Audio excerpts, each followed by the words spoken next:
No, también esto es así. Los presupuestos de admisibilidad, volvemos otra vez a qué es primero, si el huevo o la gallina. La verosimilitud del derecho, peligro en la demora. ¿Cómo lo determinamos? ¿Con qué criterio? Depende el fuero, depende el contexto en el que se pide y depende la circunstancia del expediente. Esto es algo que va a tener que determinar y valorar siempre el juez. En esto que yo le explicaba recién, por ejemplo, de las situaciones que nos comunican de riesgo social o vulnerabilidad, en donde ni siquiera es una cuestión que debiera entrar por competencia judicial. Por la tutela efectiva, las absolvemos. ¿Cuál es la urgencia? La urgencia no es el del centro de salud que nos informa. La urgencia es el estado de hacinamiento y vulnerabilidad que tienen los niños en ese núcleo familiar. Entonces hay que despachar la medida. La urgencia no va a ser la del organismo administrador, que va a tomar su tiempo entre que hacer el informe social, entre que nos avisa, etcétera, etcétera. La urgencia va a ir por otro lado. Pero bueno, cada caso es apreciación judicial determinar esto. Lo que sí es cierto, que nunca para una medida cautelar se requiere el grado de certeza judicial en la verosimilitud del derecho y en el peligro en la demora, porque nunca lo vamos a tener. Y si también consideramos que es normal, a excepción del proceso de familia en algunos casos que vamos a conversar enseguida, que se dictan inaudita parte, nunca el juez puede llegar a un grado de certeza sin escuchar a la otra parte, aún escuchándola en negro y blanco, normalmente y en el 90% de los casos. Entonces, no se le exige al juez el grado de certeza, por lo cuanto tampoco se puede exigir como criterio de admisibilidad que se evidencie este grado de certeza. ¿Sí? A grandes rasgos, las medidas cautelares son para asegurar bienes o personas. Para asegurar bienes, las que enumera el Código de Procedimiento Civil, todas las conocemos. Para proteger personas, el Código de Procedimiento Civil se refiere a la protección de personas en el 234, y las medidas genéricas, y abre un paraguas sin decir cuáles son, y dice, bueno, mire, básicamente, ¿qué le dice el juez? Si hay alguna medida que no está tipificada, nominada, esta es la llave procesal que usted tiene para dictarla, y son las que por mucho tiempo se llamaron medidas cautelares innominadas.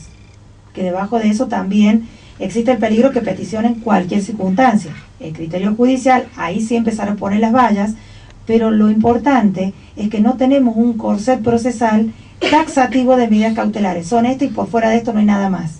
No, son estas las que se enumeran, pero hay una llave procesal que abre para todos aquellos casos que no están previstos.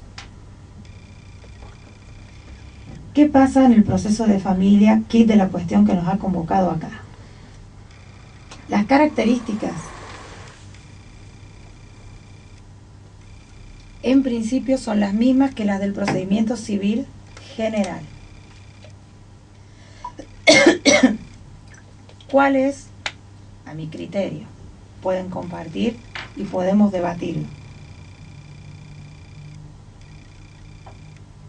Lo más, digamos, destacable o la mayor diferencia. Esto del despacho inaudita parte. De acuerdo al procedimiento, se va a dictar inaudita parte por práctica judicial, porque no hay más que discutir. Por ejemplo, lo vamos a ver en profundidad, pero el ejemplo sería proceso de alimentos provisorios. Para nosotros un ABC no se discute esto, o sea, no habría posibilidad que un abogado hoy en el derecho de San Luis moderno planteara que el juez se ha pronunciado anticipatoriamente a la sentencia otorgando un alimento provisorio. En nuestra provincia esto no tiene cabida.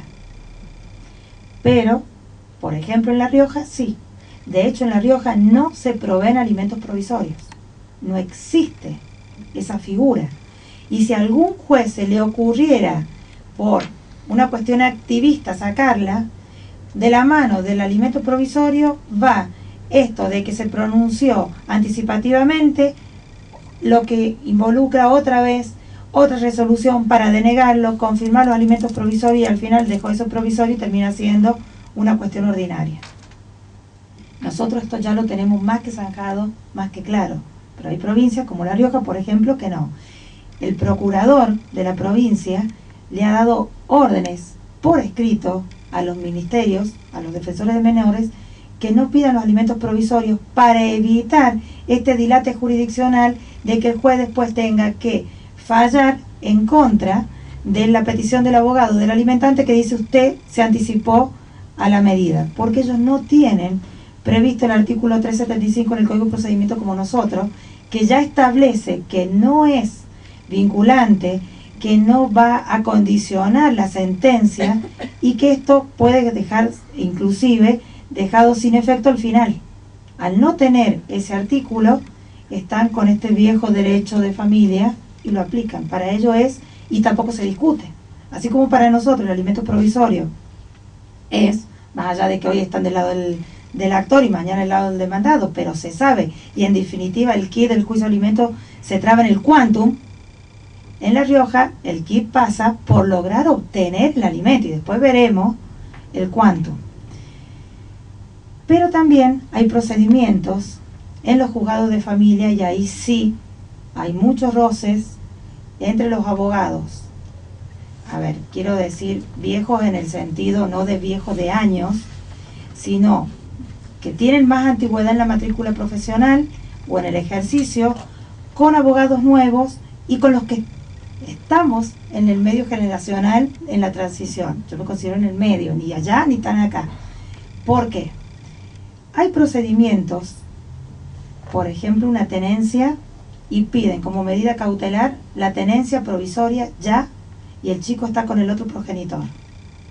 Es un caso típico que, de acuerdo a las características que se presenten en la petición, no va a proceder inaudita parte, y es la vía excepcional que la jurisprudencia moderna, sostenida por la Corte Suprema, dice: en estos casos, como lo que se va a ordenar afecta nada más y nada menos que el vínculo afectivo jurídico familiar, no es bueno que los chicos estén cambiando de un estado al otro, y previo se requiere la audiencia de parte. Audiencia de parte entendida que no se va a ordinarizar el proceso y que no se va a resolver la cautelar. ¿Qué quiere decir esto? Que la audiencia de parte debiera ir de la mano, de acuerdo a la edad del chico. Se escucha al chico, el psicológico, y se resuelve la cautelar. Más allá de que después se puedan proveer todas las otras pruebas. Más allá de que después se discuta la tenencia y lleguemos al fondo de la cuestión.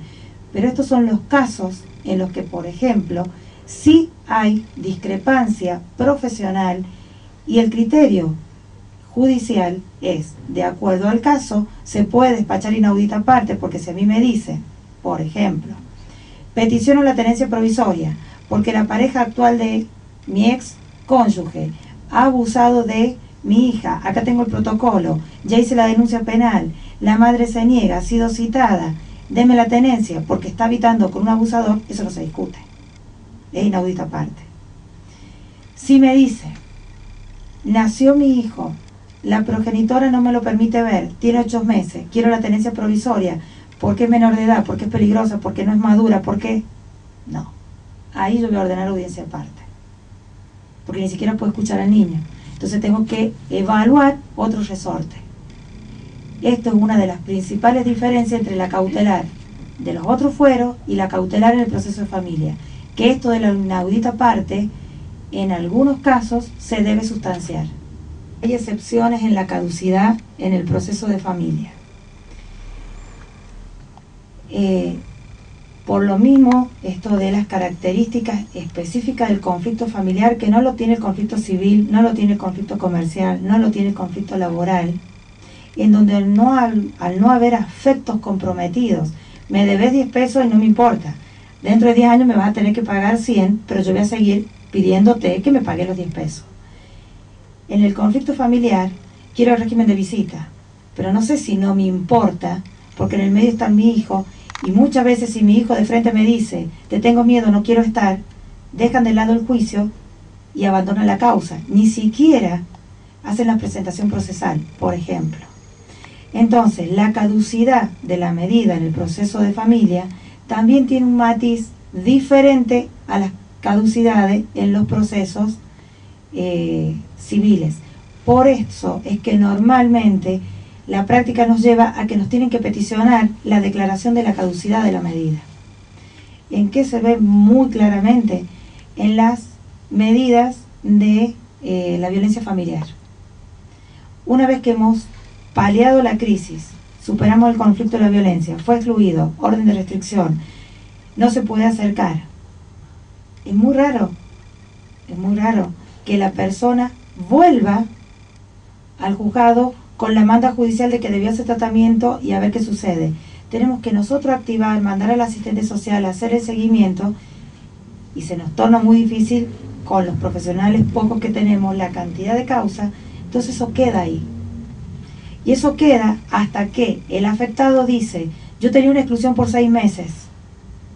Pasaron, no un mes, ni 6, ni un año, pasaron 5 años y de repente hay un nuevo conflicto familiar y nos quedamos, bueno, pero si la medida cautelar ya estaba caduca, de pleno derecho. Sí, pero alguien vino a ejercer esta caducidad, no, operó de pleno derecho. Bien, ¿usted inició el régimen de visita? No.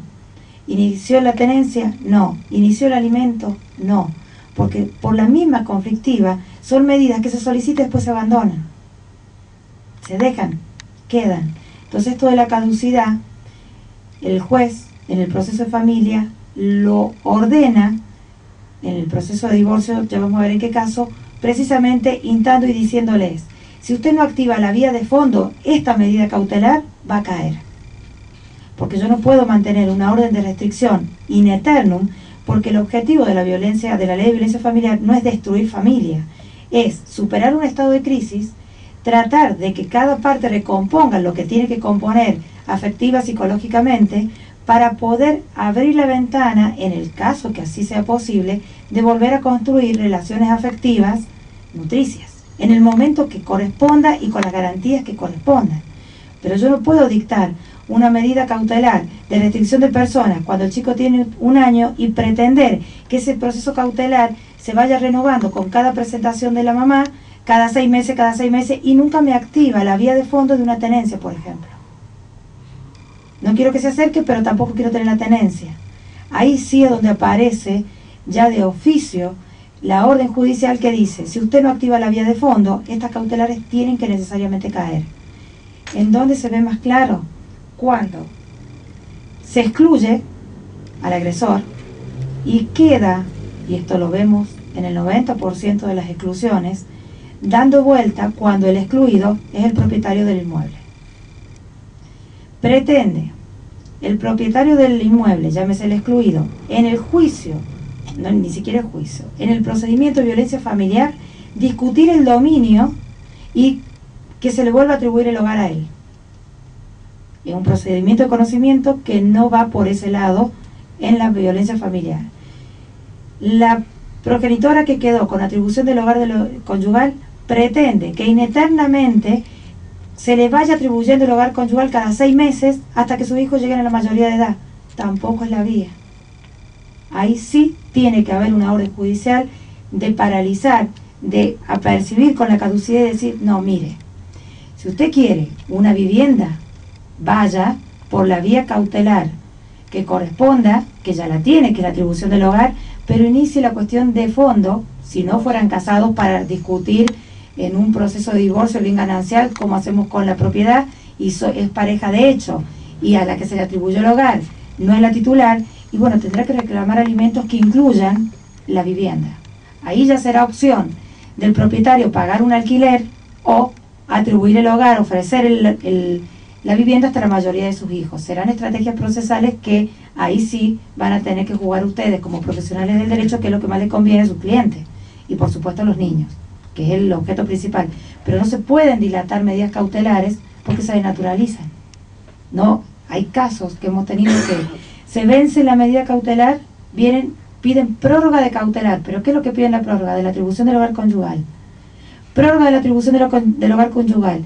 Y ya no pueden seguir invocando, que esto es lo que hablábamos recién, no pueden seguir invocando la peligrosidad y la violencia porque ya hace 1 año y medio que fue excluido. Hace 1 año y medio que no tiene contacto y que este señor ni siquiera se acerca. Entonces aquel presupuesto que le dio la mano derecha para tener la atribución del hogar, hoy no está. Entonces esa medida cautelar tiene que en algún momento caducar, no puede sostenerse.